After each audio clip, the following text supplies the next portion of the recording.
Vamos lá. Bom dia a todos. Vamos continuar a nossa aula. Hoje é o nosso segundo dia falando de taoísmo. Então, algumas considerações que eu preciso fazer para vocês, né? Fiz até algumas perguntas para mim no particular. Vamos lá. Dao e Tao é igual, tá?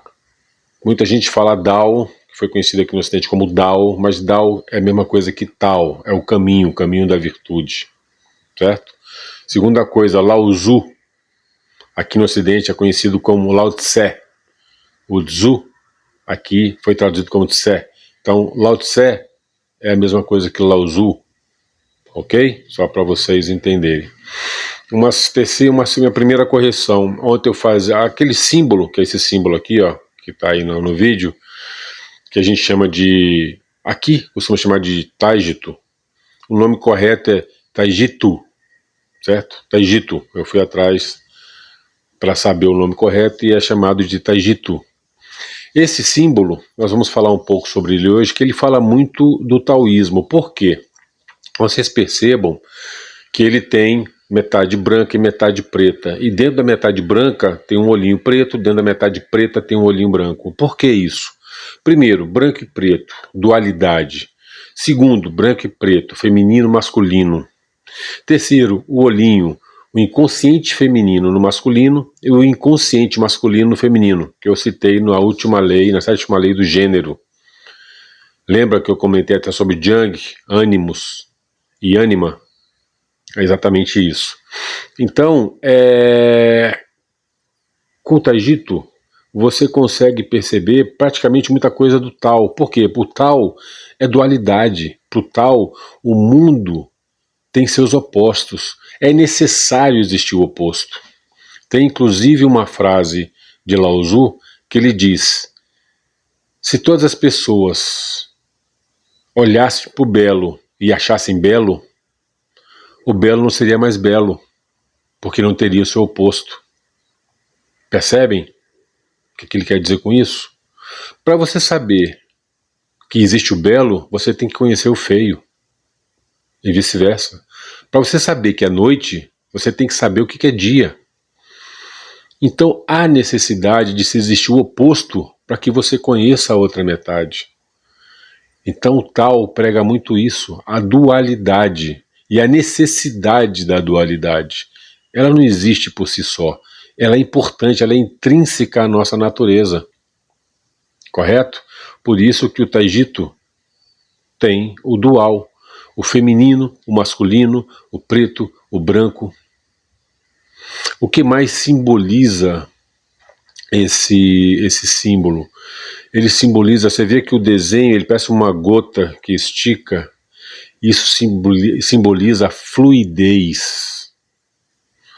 A fluidez, onde eu falei ontem para vocês, lembra que um símbolo muito importante, um elemento muito importante para o taoísmo é a água. Então você vê que esse pingo, esse desenho parece uma gota com o rabinho esticado e torto, né? Porque fluidez, mesmo que haja dualidade, tem que haver a fluidez. Você perceba que os dois se encaixam. Então os opostos têm que existir, mas eles têm que coexistir. Tem que ser pacífico. Eles têm que se complementar. Lembra que a lei hermética de gênero eu falei para vocês, a questão do homem e da mulher? Vocês percebem as conexões que existem? Então, eles se complementam. Você percebe muito bem nessa foto como eles se complementam. Não está agressivo, está moldado, está encaixado. E isso é o Tao. Tao é fluidez. Tao é você se adequar à natureza, você é parte dela. Então, um dos cernes, uma das colunas, uma parte da coluna vertebral do taoísmo é você ser como a natureza é. E nós somos.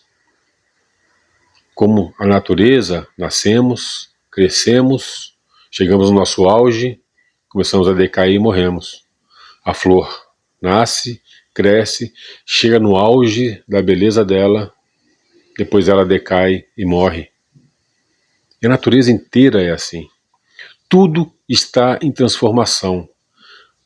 Nada é fixo, nada é preso, tá? E o símbolo de novo, você vê que o símbolo, ele expressa movimento, o Taijito. Você vê que ele não é o branco e o preto, você vê que ele tem o desenho da gota, ela expressa movimento, expressa circularidade, aonde começa no auge e termina para recomeçar. Não é à toa que o símbolo do Taijito é circular, porque o mundo é circular, a vida é circular. Vocês percebem quanta informação tem nesse símbolo e por que ele é tão importante para os chineses? E isso é muito bonito, porque só em olhar esse símbolo você entende muito da filosofia taoísta. Por exemplo, o que denota também esse pequeno símbolo, a questão da verdade, da moralidade. O que é a moralidade? O que é a verdade para o taoísta? Depende. Depende de circunstâncias. Pô, mas circunstância, então pode ser moral e não moral? Depende. A moralidade que nós temos aqui no Ocidente conhecida é a moralidade em comparação com as regras da lei social, da sociedade. Então a moralidade está muito ligada aos preceitos sociais. Agora vamos colocar assim... Tem uma história, vou contar uma história que ela explica bem essa questão de moralidade. Um mestre estava com seu discípulo,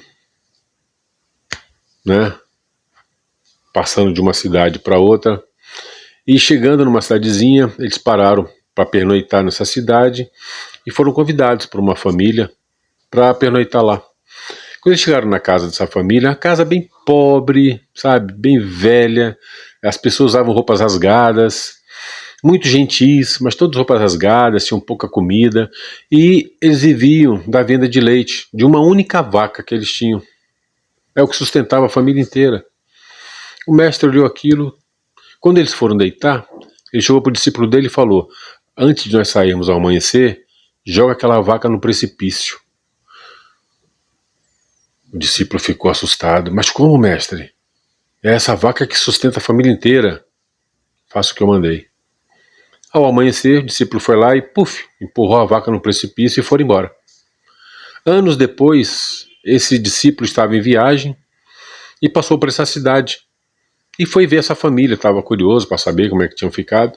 Chegou lá, viu a casa reformada, tinha uma plantação, pomar, tinham várias cabeças de vaca.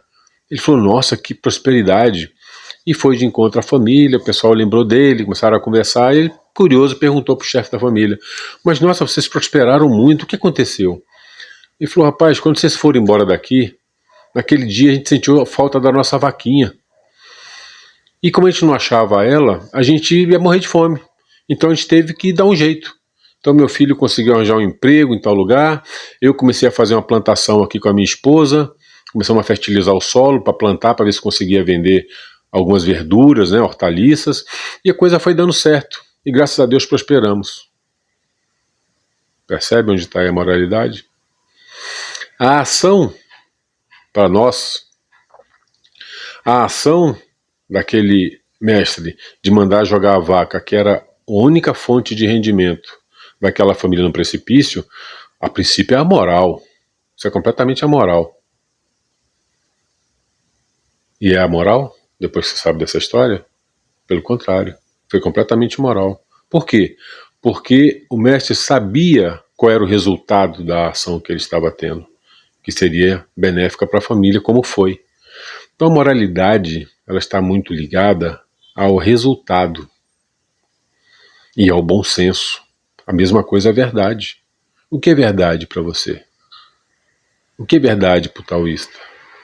O que é verdade para o hinduísta? A verdade é o que é hoje para você, mas sua verdade hoje pode não ser sua verdade amanhã. Então isso explica como o mundo está em mutação, quando nada é fixo, tudo está em transformação. E essa transformação é o taoísmo.